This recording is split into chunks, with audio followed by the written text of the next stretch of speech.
maafi otoo siin darbiin baate yarjartee siin jettee. Kakuu fee daabboo nyaataa kenna.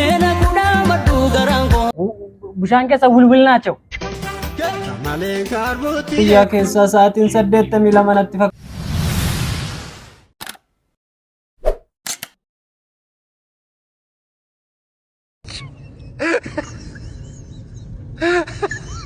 Ino yaa kitunge. Deh. Harama fada. Beta. Bilbil tashin. Hello babe. Dhufe achumatti neegi xiqqoo maazarini konkolaataa fudhattee baatee jirti waan ta'eef lukumaan fadhiyoodha waan ta'eef. Abee maakatti suba ijoollee. Achumatti neegi. Hayye babe. Jadi bakka. Waan matee naa kenni ka. Maal si kenna? Maal mataa keessi jecha amma si taragee si bareechee moo akkatti immoo. Maal qarshii barbaadde narra? Maarree. Yeroo keeti waa'ee birriin beeknu. Yeroo keeti waa'ee firaankii beeknu maal jetti kun ijoollee? Fayyaan si gochuu waan nama miti.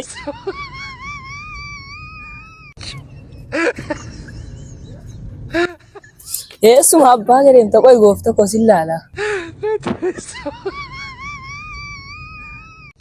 Goofta koos naa dhufuudha bakka ittiin babbareedde qoy ammaa sii godha. Bareeddu ko? Tokko. Dhuftee akkam maatuttee? Nagaa xiqqoo maazariitu beektaa konkolaataa siin jedha sana fudhatee bahe kanaaf ani. Arrasutoo konkolaataan fidiin dhuftee moo? Konkolaataa. Lammi armeen keenya kaalsini ati uffattee baate suni hin hodhamne otoo siin hodhin maaliif baate kanarraan immoo qumxaan ati surree jalaan kaawwattee baate hin erbamne maafi otoo siin darbiin baate yarjartee siin jettee. Kota be kotas. Kan jirtu gaashin ishaa. Naguma. Hayyo maami. Waan qorraa fidi. Waan qorraa fidi.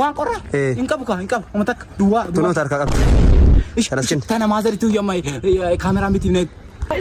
Kakuu fee daabboo nyaataa kennas. As kenni. Shantama naa deebisa. Shantamaati. Kotas. Shantamni kana. Lammii irra maan ta'usne. Arra baakii homaa natti xarrare homaa wanta kittiin qabu homaarraa hin fayyadamne irra.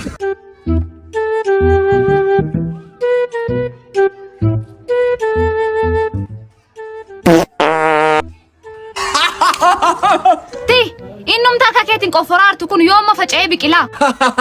Gaafa inni si biraa gungume roobe biqila.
Silas waaqa koma ture waan inni jedhe didure hinammaate kan si'anaa kaanoo tole maal jenna gaa kan kee kana situ akka ummatatu akka kee nandidini dubbitiya ne yakkini garaaxiya nandidini dubbitiya nalle yakkini garaaxiya an barbaadiya sidabe robaqiya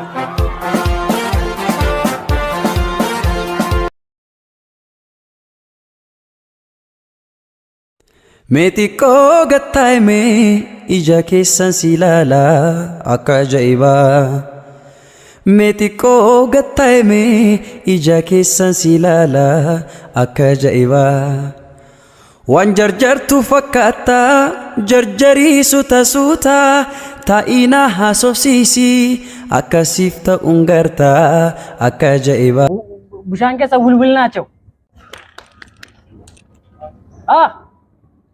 Kotu. Maal inni kun maal dhaabate jiru? Abet mul'atan. ምን ልታዘዝ? አፋር ነው እንደበተ ይቅርታ ምን ልታዘዝ? ቁርጥም ምንድነው ቁርጥም? ቁርጥም ነው አንተ ምንድነው ቁርጥም? ዋንታው ቢሻን ከሰ ውልውል ጀሩ ቢሻን ከሰ ውልውል ናቸው። ስለምንድን ነው የምታወራው? አላ ቤኒ ማላ ቤኒ ጆን ጃንኩ ነው ቢሻን ውስጥ ውልውል ናቸው። ስለ ቀማጥር ናቸው። ከዛ ቷ በኬት ያማል እንደ ስለምንድን ነው የምታወራው አልኩ። ለምሳሌ ሶርጋ ውስጥ ገፈርሳ ውስጥ አለ ውልውል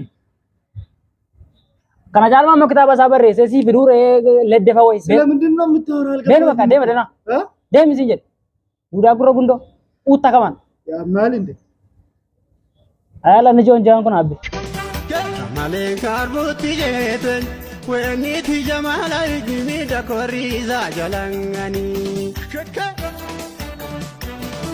chapaka mure nadana weni ti jamala igina tiroriza garangani Kaboltan kabajamtoota mirqaanaa miidiyaa neetworkii amma guyyaa keessaa sa'aatiin 8:02 fakkaata oduu sa'aatii kanaa isin biraan geenya oduu waliin ani anumaan jalqabarratti qiliqilii oduu guyyaa edaan sa'aatii 7 fi daqiiqaa 70 irratti dhukaasa gareen bilisa baasaa feesbuukatii fi iimoo walirratti bananiin lammiileen iimoo hedduun isaanii lubbuun dabraniin warroonni hafan immoo gara dachee tiktookii baqataa jiraachuu pirezidaantiin tiktookii obbo Foolon beeksisaniiru. Qaala'insa shamarranii irraa kan ka'e dargaggoonni jireenya irraa abdii kutachuun waldaan gurmaanii qoricha itti ofiin ajjeesan alarraa galchaa jiraachuu kaampaaniin du'a Itoophiyaa obbo Mooteen beeksisaniiru. Oduu gaddaatiin guyyaarraa kantiibaan magaalaa Kumaaraa Aadde Shuushen ulfa ji'a 40 waliin addunyaarraa boqotu pirezidaantiin Kumaaraa obbo Keeshan beeksisaniiru. Kana odumaa ulfaatu isinitti himee isaanitti biyyeen asalfattoota jecha aswaan nagaatti isinii jenna nagaan nu tura.